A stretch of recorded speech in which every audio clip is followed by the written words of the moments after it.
All right, Craig, there's a new TV show I don't know much about. So Yeah. let's try to figure this out together.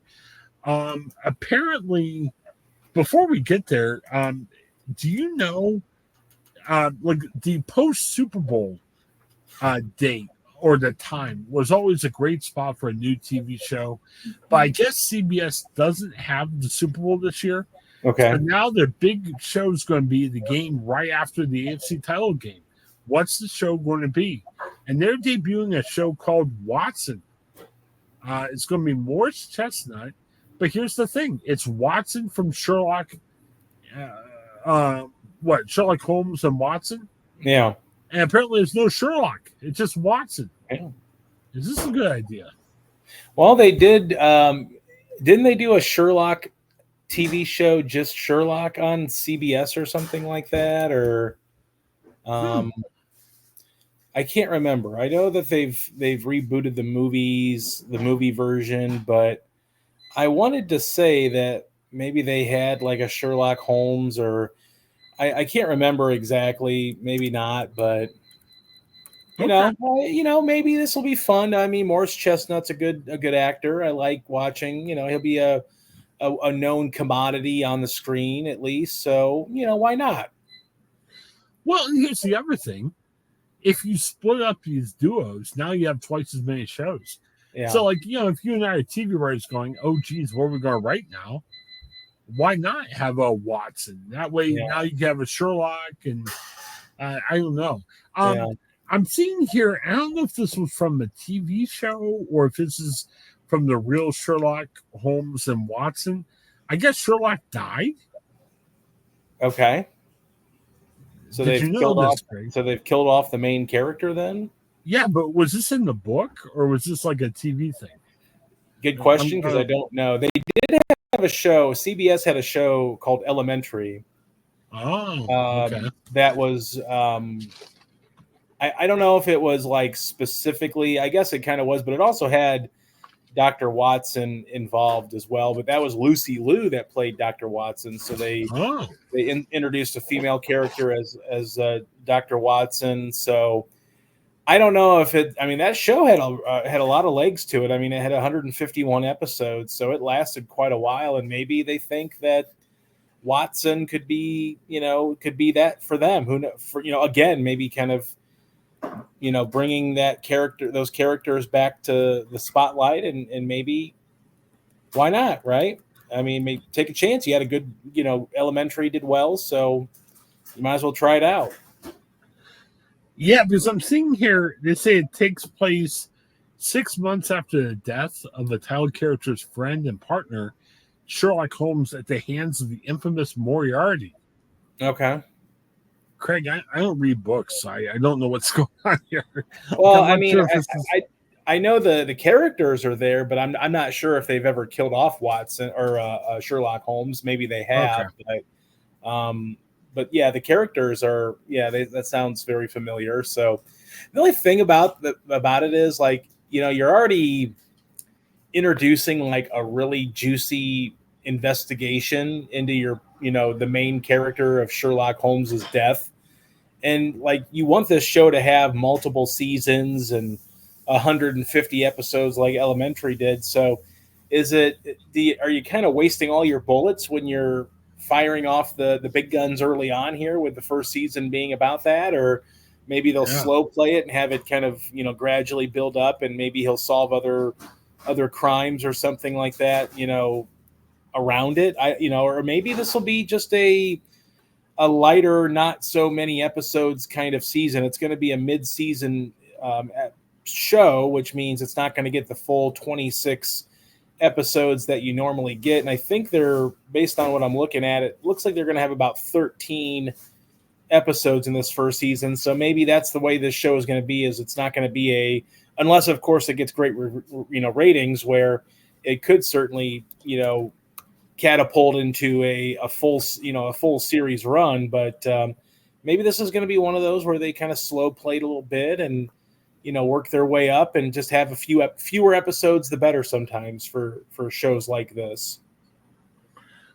Well, you always kind of wonder how it impacts streaming. I mean, Yeah, sometimes you just say, screw it. Why are we messing with local stations anymore? But I think the local stations, they're getting money off local stations. They have to, right? Because if they don't, why would they ever play his stuff on local stuff? You know what I mean? Like, why not debut Watson on Paramount Plus? If it does well, you can do reruns on, CBS and just Well, the money up front, like look at Matlock, for instance. We just talked about that, in another show where, they've had a lot of success with Matlock, and those ratings are going to, produce larger revenues for them with advertisers. And, if you go straight to Paramount Plus, I think the biggest issue I've always thought of with streaming is you don't always see the tangible uptick in revenue from that. Like, yeah, people will subscribe, but generally speaking, just because you put a very popular, like CBS, for instance, will put the Mission Impossible movies on Paramount Plus when they're ready. Like, do you really tangibly see that many more subscribers that thrust into your service because you have X, Y, or Z coming onto it? And I think that's been the problem, where people were going, let's beat people over the head with original content. And then they realized they could be spending hundreds of millions of dollars or more on their streaming content, and they might get 500 new subscribers, and that's just not enough. So I think that streamers are getting a little bit smarter about that, where they're not just trying to blow all their money in one fell swoop, because they know that they're limited by the amount of subscribers that you're going to get. Because even if you get 20 new subscribers to Paramount Plus, that's not going to make up for the production cost that goes with Watson or Matlock. Well, I think it has to do a lot with, it's not just the content, but the quality of the content. Yeah. Like, I was reading something like, the Steelers are starting to play better and the Chiefs are undefeated. So you could have a ratings monster on Christmas Day for the Netflix game between the two teams. Yeah. But then it was interesting. ESPN Plus had, I think they have like one or two exclusive games this year. Yeah. And it was kind of a ho-hum game between the Chargers and Cardinals. And they were saying ESPN's not touting their ratings. They said maybe no one's watching it. So I think if you can find those games that people would pay to watch, or the content people would pay to watch, I think it's worth it.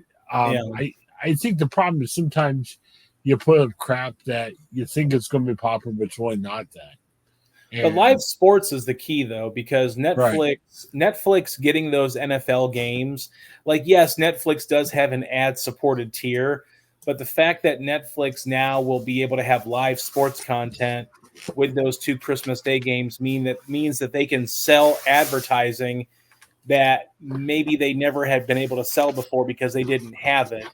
And then the big swing for them is getting WWE next year, starting in January, where they're going to have a weekly show that's going to be 2 to 3 hours that they will be able to sell advertising that they've never been able to do before. Now, they paid royally for it. They're paying a lot of money for that WWE content, but now you're getting live programming, and everybody that's a wrestling fan that wants to watch it is going to have to get Netflix, and now you're going to be able to sell advertising. So even people, the biggest dupe that's kind of come across these days is, even for the non-ad supported TV, like Max does it with sports. They have hockey, they have baseball, they have NBA now is starting back up. And then they have college football now too, where Max is getting revenue even in those non-ad supported subscribers like myself that will now see commercials because they have live sports programming. So all of that money is almost gravy for them, because that's money that never would have existed. And now you're able to really sell ad-free support with ads now. Like, you thought you had ad-free Max. Well, you kind of don't if you watch the sports on Max, or if you have the ad-free Netflix or Peacock. When you watch football or wrestling, you're getting commercials. So it's a major win for streamers who kind of saw the flatlining of their revenue sharing and the number of subscribers. So the next best thing was to try to buy up rights to football and wrestling and baseball and all these other sports. Apple TV Plus did that with baseball. Now it looks like I've heard that Apple TV Plus is maybe getting out of MLB coverage that they would usually have, but still they were able to capitalize on a situation where they could advertise for what, they could sell advertising, or they could advertise for their other programming. So you'd get people to watch their other shows. So it was it's been a big hit. And I think that's the exact reason why Netflix said, we got to get into the NFL game, because look at all the revenue that we can, because they can sell that Netflix is in more homes than cable worldwide, or at least compared to other streamers, like if a game's on Peacock or ESPN Plus. So there's a big sales pitch there for revenue and for advertising revenue that they have and they can make because of the far exceeding reach. And that's why a big reason why WWE wanted to get into bed with Netflix is because now they're in hundreds of countries that they normally wouldn't have been under their current and former agreements. And even though it's a little harder to find Netflix, maybe for some of the hardcore wrestling fans that don't do streaming, you're taking a chance, but I think you're eventually going to get those people to migrate over there anyway, because they have no choice. Well, and if you think about it too, I mean, how perfect is it? Like I was just telling you beforehand, I'm going on a work trip and I'm like trying to figure out what I want to do. And it's the night of the Browns Steelers game on Amazon Prime. And I might sit there and go, well, with the hotel I'm going to have Amazon Prime, it doesn't need to. I mean, hey, if I've got that account, which I do, I can just put it on my phone or put it on the laptop I got with me. I mean, there's a lot of options on how to do that. So it's good. And yeah, I think the answer to your question is just trying to figure out what's that thing we can't live without. And I think the NFL, for the most part, does that. Now, I don't know if the Cardinals Chargers game from the overnight really did that, but I think the Steelers Chiefs are going to be a monster. Some of the other stuff is going to be a monster. Ohio State, I mean, like Ohio State or don't like Ohio State, a lot of people are subscribed to get Ohio State game, which is on there. So yeah, there's options. So I don't know about Watson, and maybe that's why they're not putting that on Paramount Plus first.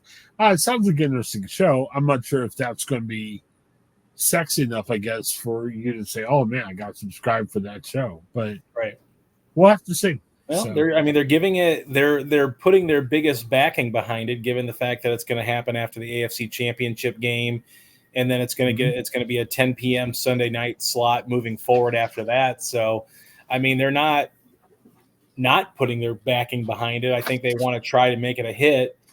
And maybe, I have to be honest, I'm not sure when Matlock airs, but maybe this is one of those where maybe you have Matlock air with it. And so you get a similar audience, and you kind of, that's why you see comedy shows that are all in the same block, or, NBC has done it with their Law and Order, net days, and their Chicago, PD and Chicago MD and Chicago Fire all packaged together. And I think that's kind of what you want to try to do, is you want to build audiences, and you want to, kind of just keep the ball rolling into that next, hours worth of TV, and find a way to hook those people and say, every Wednesday night I'm glued to NBC because the Chicago shows are on, or Thursday night because of Law and Order shows, so it's definitely, they're putting a lot of interest in this, and they want it to succeed.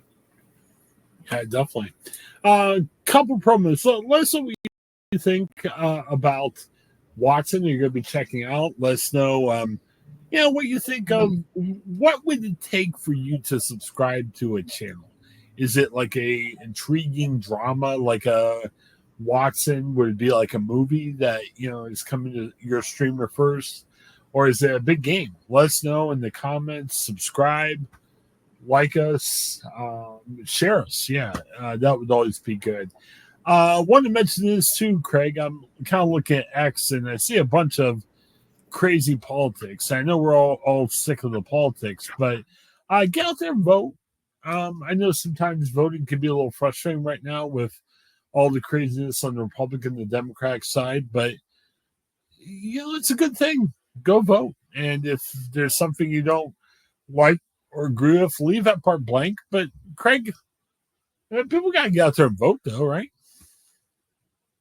Yeah, I mean that's the best way to make an impact is to vote, and everybody has their chance to do it. So I've told people before, you always hear people say like, my vote doesn't mean anything. Yes, it does, because you think about how many people that say that, and by saying that, you're adding up a whole pile of people that don't vote, which could impact races locally and across the state, and then of course in the federal election. So it's always important to cast your ballot when you can.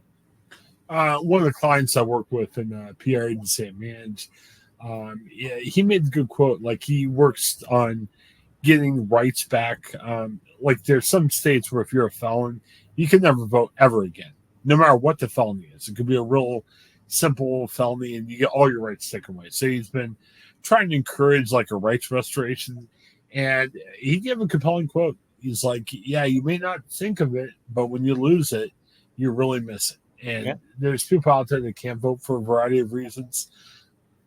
Get out, exercise your right to vote. And there's people, you look at some of the voting purges out there and everything, there's people who have lost their right to vote. So honor your right to vote. And like I said, it's our way of preserving democracy. So for Chris, this is Craig. Thanks for checking us out. Have a great day.